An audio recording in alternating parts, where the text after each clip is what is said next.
Сәлеметсіздер ме, құрметті көрермендерім. Бүгінгі сұхбатты ұйғыр туысымызбен өткіземін. Ұйғыр тілі түркі тілдерінің оңтүстік шығыс тобындағы қарлық бұтағына жатады. Көне ұйғыр тілінен ажырату мақсатында қазіргі ұйғыр тілін жаңа ұйғыр тілі деген атаулары да бар. Ұйғыр тілін өзбек тілімен салыстырғанда ондағы қыпшақтық элементтер сирек кездеседі. Жалпы бүгінгі сұхбатта ұйғыр тілі, мәдениеті, тарихы жайлы көптеген ақпараттармен танысатын боламыз. Сол себепті бірінші менің арнама тіркеліп қойыңыз. Тіркелсеңіз, онда бастасақ болады. Ассаламу алейкум. Ассаламу алейкум. Қалыңыз қалай? Яқшы, өзіңіз қандай?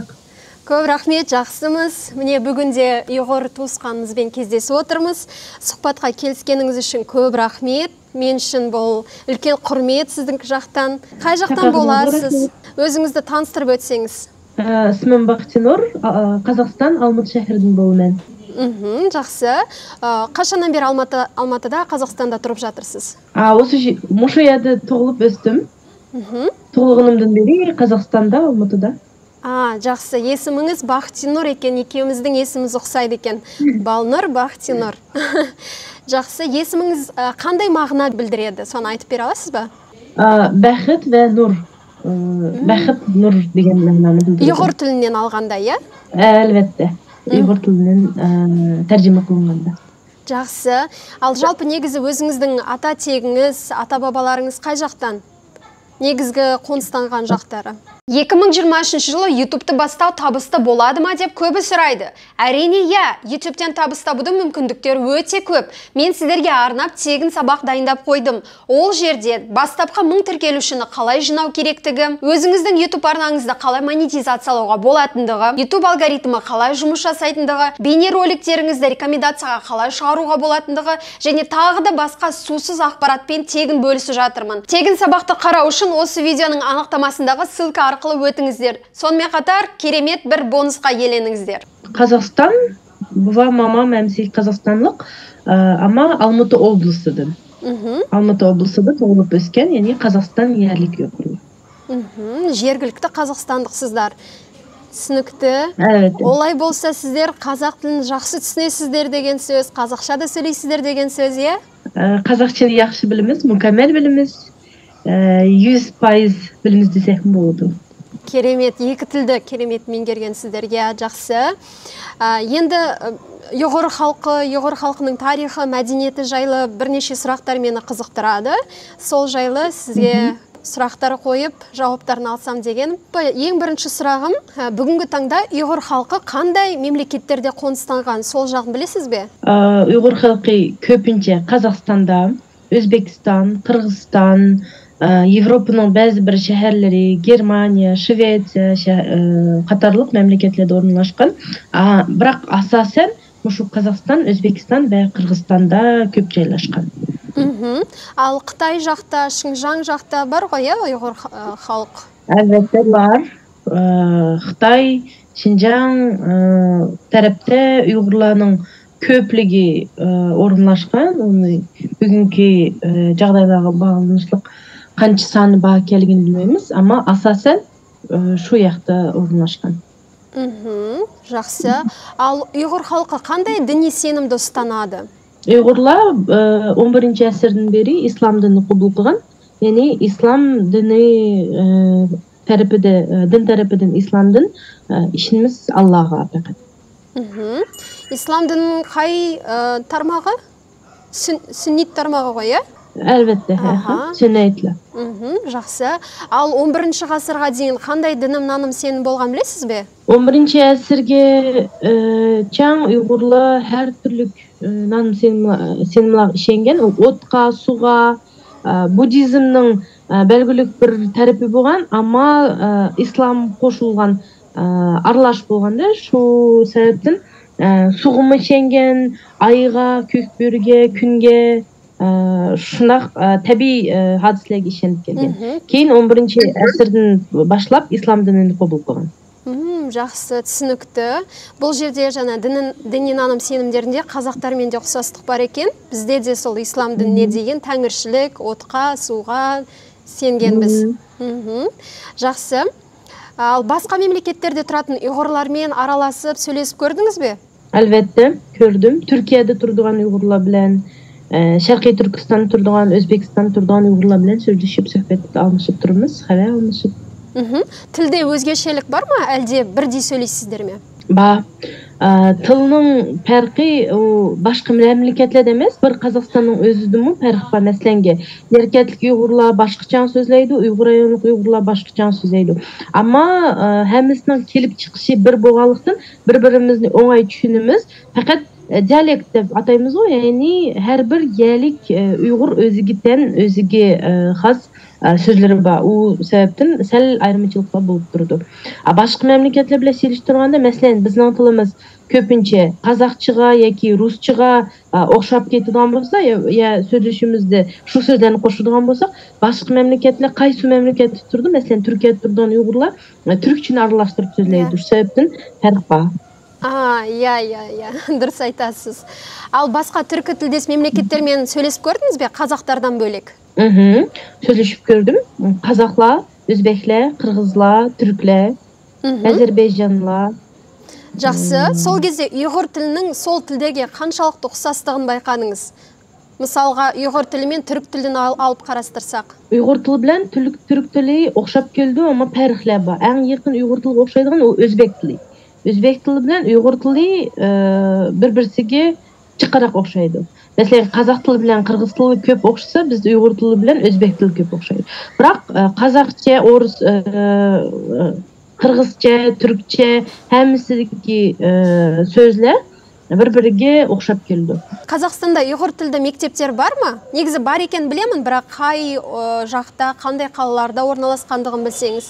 Қазақстанда ұйғыр тілді оқытылған мектеплер бар, олардың саны 60-тен ошық. Асасын Алматы шәһри ве Алматы облысы. Жақсы. Ең көп жайлашқан мұш Алматы шәһри мен Алматы облысыда.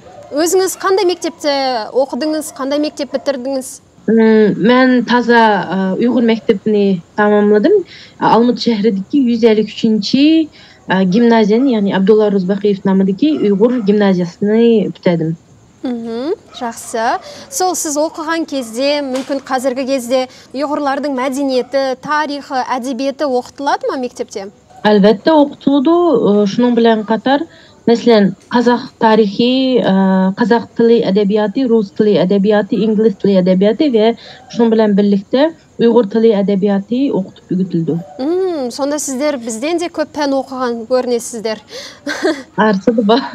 Жақсы, егер есіңізде болса, ұйғыр әдебиетінен қандай танымал ұйғыр жазушылары бар, мүмкін ақындары бар мекен? Ұйғыр әдебиятыда танылған шайыр, жазғычылар көп.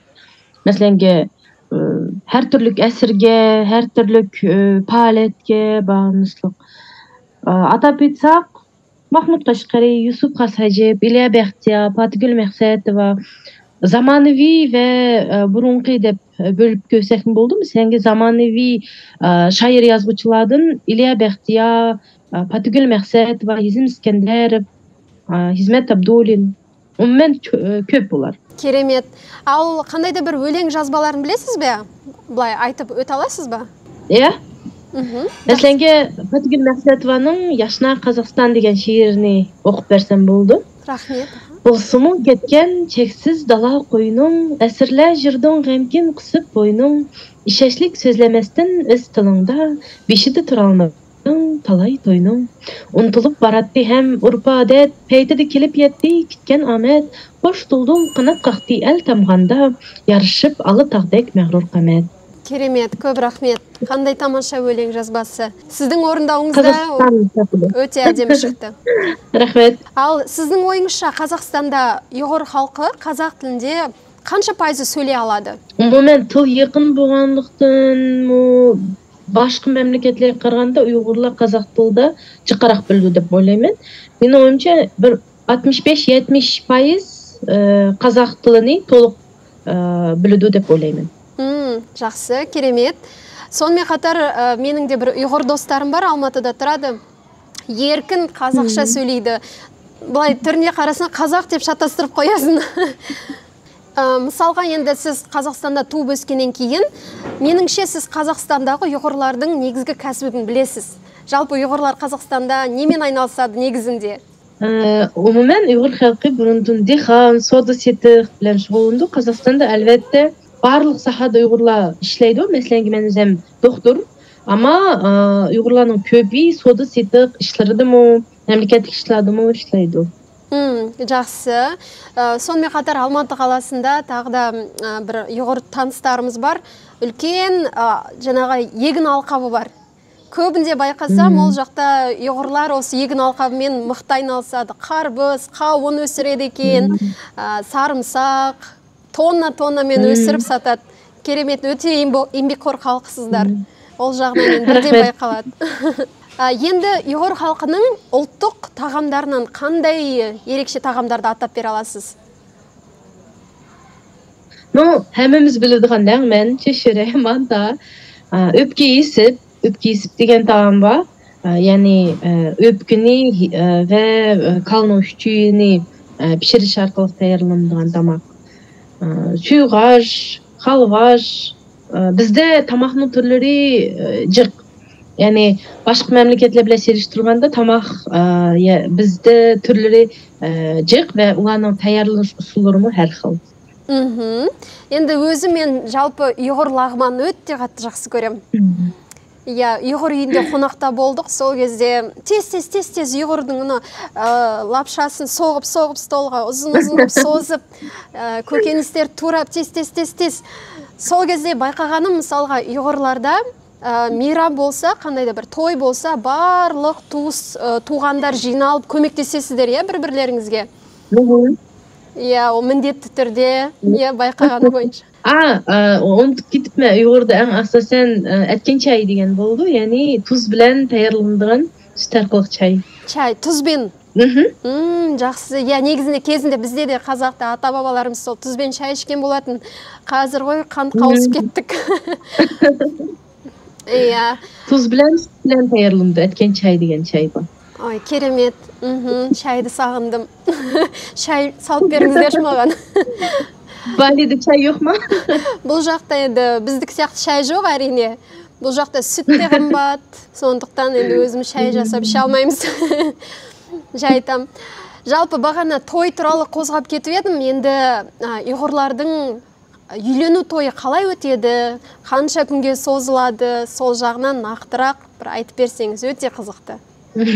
Toy туралы айтсақ, бүгінгі эфирім оның вақтым етмейді, но қысқат берішке тырышып керек. Yani Uygurlarның тойы 3 күнге созылды деп айтсақ болды. Birinci күні мал күрөч, оғыл тарап, қыз тарапке тойға кереклік göç, тамақ, башқымы кереклік нәрселеріне әкелді. О күні той болды. Кейін чоң той бізде башқы нәрселерге қарағанда başqaçarak ötüdü. Sebebi kündüzü çoğunlağa bağışlanğan, erler ve erkekler ayalla bilen vakti her türlü oldu. Mesela saat 10'da erler bolsa saat 12'de ayalla ve keşkurun yaşlağa bağışlanğan. Keyin 3. gün toy o uzaşqa dep atıldı. Bu uzaşqıda oğul tarafta toy boldu. Kısıkça aytqanda, yani 3 günge sozuldu Uygurlarның toylары. Және ұйғырдың тойлары өте шулы, өлеңдері қатты, сосын дабыл соғатыны бар, есімде бар, билегенде қандай барлығы көңілді билеп. Жақсы өтеді тойларыңыз. Ұйғыр өзі нақшығы сазығы амырақ жасайтын, нақшысыз той болмайды, саз әсфапсыз той болмайды. Дұрыс дейсіз, біздің тойла нақшы саз білен көпінше етеді. Керемет. Өте әдемі тойларыңыз. 2 рет болдым ұйғыр тойында. Алматыда болғанда. Ал әлі күнге дейін атастыру рәсімі бар ма? Ұйғырларда алдын ала ата-аналары енді туған балаларын бір-біріне атастыр қойып, кейін кәмелеттік жасқа келген кезде үйлендіретіндей. Қазір заманға сай ондақ ұрп әдетлі бұрын қалған, қазір ондақ жоқ. Қазір заманауи, жастар өздері келсіп. Бірақ міндетті түрде ата-аналарыңыздан рұқсат сұрап, ондай бар шығар, әлбетте. Тойның алдыда ата-ананың рұқсаты білен әлчіліклер әвітілді. Әлчіліклер білен ұрп әдетімізге сай той рәссамлары қойылды. Және сонымен қатар қалың мал төлеу деген бар ма сіздерде? Yo'q, Uyg'urlarda undaq yo'q. Biroq bizda faqat to'yga kerakli narsalarni apirish yoki bo'lmasa qozoqlar o'xshash aniliq, atiliq degan bir-biriga hadiyalarni berish urf-odatimiz bor, biroq qalin mol to'lash odati yo'q bizda. Жақсы, түсінікті. Жалпы ұйғыр халқының тағы да қандай әдет-ғұрыптары бар? Bir ikkiğine misal keltirib ötseniz. Urf-odatlar bizda faqat to'y, o'limda emas, shunaqla kunlik hayotda bor. U masalanga mashrab deb ataladi. Mashrab deganimiz u tarbiyaviy ahamiyatga ega. Bundoq aytganda, cho'nglar, kichiklar, er kishilar bo'ladigan yoki yig'iladigan yer deb ataymiz. Mashrabning cho'ng ahamiyati bor, chunki mashrab tarbiyaviy ahamiyati. Mashrabda faqat usul, naqsha bilanla emas, shundaqla bir-biriga tarbiya berish, nasihat berish, tushunmagan bir masalalarni yeshish orqali bu bizda mashrab ahli degan bo'ldi. Ya'ni mashrabda mashrab begi, mashrab ahli va mashrabga qatnashuvchilar bo'ldi. Belgilik bir masalani shu yerda yeshidi yoki bo'lmasa nasihat berdi yoki bo'lmasa bir tarafdan jazolantirish usullari shu yerda masalan qo'llanadi. Shuning bilan birlikda usul, naqshsaz o'zimizning san'atiy madaniyatni taraqqiyot ettirib, rivojlantirish shu mashrablarda amalga oshadi. Жақсы, түсінікті. Ал ұйғыр халқының қандай ұлттық ойындары бар? Oyunlar köpünçe Қазақ халқыға o'xshab keladi. Atab aytganda, osh o'ynash, arqon tatish va shunaqla janza o'ynash degan o'yinlar bo'ladi. Ya, жаңағы ассимиляция, бірге тұрғаннан кейін сондай ұқсастықтарымыз бар, ya. Жақсы, онда келесі сұрағым, ұйғыр халқының қандай батырларын білесіз? Uyg'urlarda батырлар ko'p, biroq atab aytsak, Sadir Palvon, G'ani Batur, Iparxon, Nazgum sifatli батырларымыз бар. Shundaqla Ulug' Vatan urushiga qatnashgan Bo'rdun Teyipov nomli vatan qahramonlarimiz бар. Бұл батырлар бір соғыс кезеңінде қатысқан қайраткерлер болып санала ма? Қандай уақытқа сай, қай кезеңге сай? Her kim her türlü vaqtqa. Masalan, Sadir Palvon, Nazgumlar ular Uyg'urlarning erkinligi uchun kurashgan батырлар bo'lsa, Ulug' Vatan urushiga bizning SSR nomidan qatnashgan, masalan, Bo'rdun Teyipov degan батырлар. Her kimning vaqti her türlü bo'lib keldi. Жақсы, түсінікті. Ең соңғы сұрағым барлығымызға қызықты. Нағыз ұйғыр қандай болу керек? Сипаттап беріңізші. Uyg'ur o'z tilini bilgan, diniga ishongan, vatanining patrioti, adil, chiroyli, go'zal bo'lishi kerak. Ya, дұрыс айтасыз.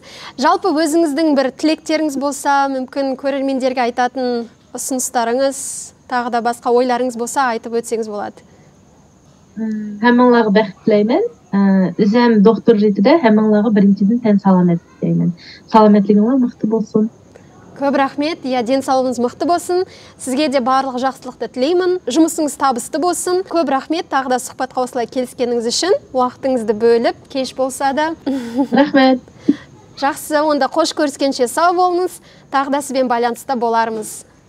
Құрметті көрермендерім, сіздерге сұхбат ұнады деген ойдамын. Өз ойларыңызды төменде комментарийда қалдырып кетуге ұмытпаңыздар. Сонымен қатар тіркеліп үлгермесеңіздер, маған тіркеліп қойыңыздар. Егер де сізде менімен сұхбатқа қатысқыңыз келсе, менің Instagram аккаунтыма жаза кетіңіз. Қош көріскенше сау болыңыздар.